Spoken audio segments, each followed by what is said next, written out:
and one of the stops that the positive infected person made was to IKEA. And at that time, at that moment, super crowded IKEA, hundreds, thousands of people in the store.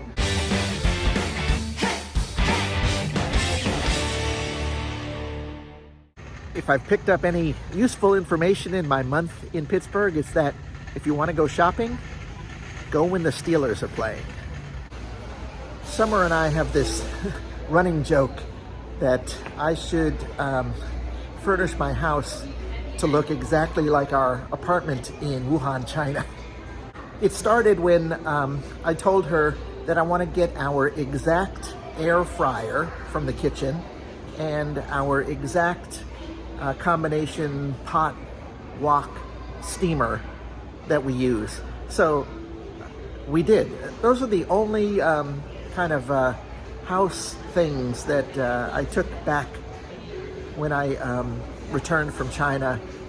And now, well, should I get the same bed, the same sofa? The bed I might just look at today. We have an IKEA bed in Wuhan, and I guess that answers your question. Yes, we have IKEA in Wuhan, China. Let me set the scene. I close on my house in 2.5 weeks, and I'm not going to buy a bed and a sofa today, but I've got some time, and I'm going to have to make a decision. And like I said, go on a Sunday when there's football.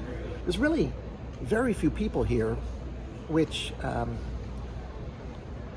I don't know if it's a Pittsburgh thing, an IKEA in Pittsburgh thing, a post-pandemic thing.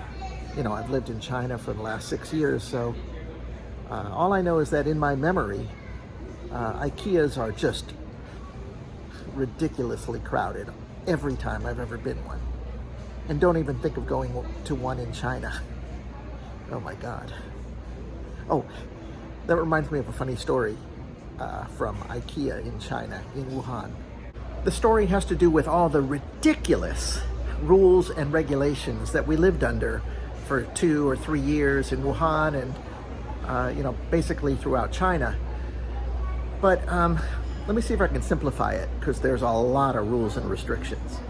After our initial 78-day lockdown, things got more and more back to normal gradually. And at most of that time, we were having to take COVID tests every single day. And at the beginning, travel was restricted. You couldn't go out of the city limits, and then they would say you can go out, but if you do, you have to check back in with your community. Maybe you have to quarantine in kind of like a hotel for 3 days or 7 days. I did that once. Oh my God, when I came back from America, I had to quarantine 14 days in Shenzhen, and then one more day when I flew into Wuhan, and then I had to spend 2 weeks by myself in my apartment. Summer had to go to her dad's place because she wasn't allowed to live with me during that 29 days of quarantine. Anyway, IKEA. Keep your eye on the ball, Jesse. IKEA. What's the IKEA story?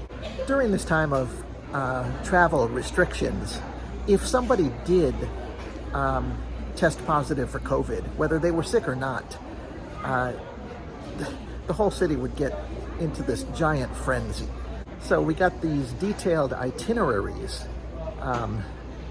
in our messages. The infected passenger was on the train from Shanghai to Wuhan. He sat in car 18, seat 8G. Then he got off at this station. He went to Yang's Noodle Shop. After Yang's Noodle Shop, he went to the 7-Eleven. Then he went to the Good Home Furnishing store. And then he went home to his community in so-and-so. I wish I were kidding, but I wasn't. So one day, there was this kind of report, and one of the stops that the positive infected person made was to IKEA. And at that time, at that moment, super crowded IKEA, hundreds, thousands of people in the store, and they announced that they are closing the doors and nobody's allowed out because they are going to test everybody immediately. And immediately, upon this news, people rushed for the doors. They were running from all areas of the IKEA trying to get out of there before the doors closed. There were some videos that were eventually just sort of wiped from social media, but we saw the videos. People rushing to the exits before they closed it. And, the store employees saying, no, you have to stay, you have to stay. Hey guys, it's me again. Same day, a little later. I was just thinking about the IKEA Wuhan story. And I think I need to put into context that back in those days, we weren't afraid of getting COVID. We were afraid of getting quarantined. They would just, if you were positive, they would just take you away.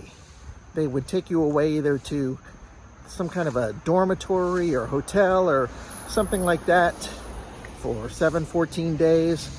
Or, if you were exhibiting symptoms, to the hospital, of course.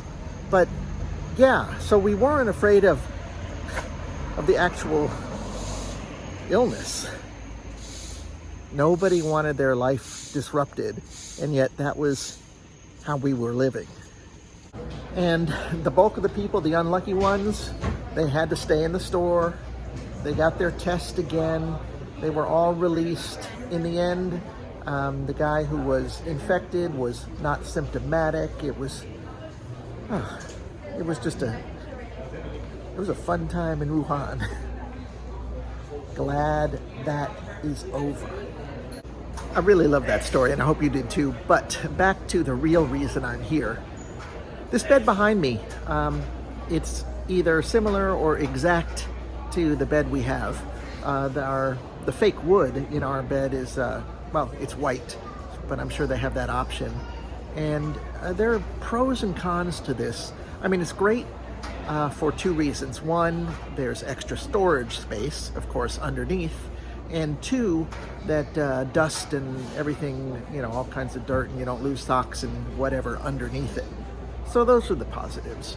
I guess the negatives are that it is heavy and expensive.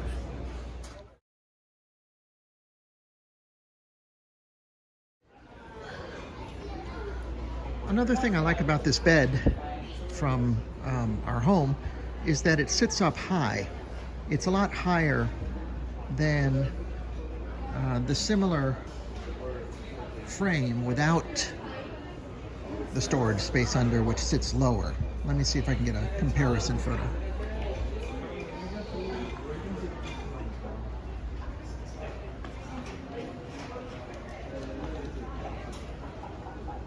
This one with the storage, and this one without. But both of them have that you don't have to clean underneath advantage.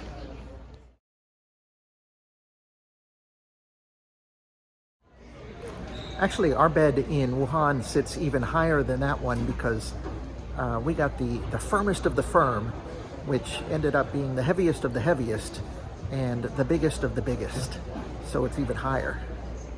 Talked to my man Zach, the IKEA guy, and we just talked a little, and it seems, look, without trying to purposely, or maybe trying to purposely duplicate what we have in China, I like the bed. So, I don't know, go with what you know, right? But I'm not buying now. Kind of want to see if my house closes first. Coming from China, where I've spent the last 6 years, it's, here I am in America, and I am getting a house with nothing in it. So I got to go step by step figuring out what I really, really, really need first. Bed is first. And I think when I come back here in 2 or 3 weeks, bed, sofa, maybe a table and chairs. Maybe some house stuff downstairs. Doesn't have to be IKEA, of course. I really should check out Goodwill. I guess anywhere I could get good deals. One thing I really love about IKEA is like a cookie jar like this.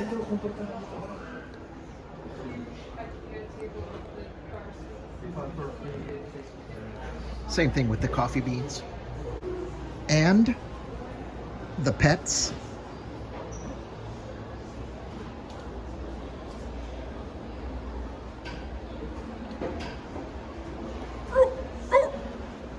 I like IKEA. See, the thing is, I've had success at IKEA. Summer and I love our bed, and that's good. Anyway, since I'm not getting paid by IKEA for this, I better stop this IKEA commercial now. I want to thank you guys for watching. I appreciate it. If you liked this video, please press the like button. If you have any comments, any suggestions about how I need to fill my house, please let me know, especially those Pittsburgh locals.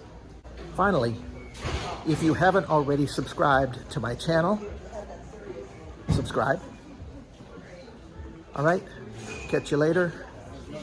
Bye.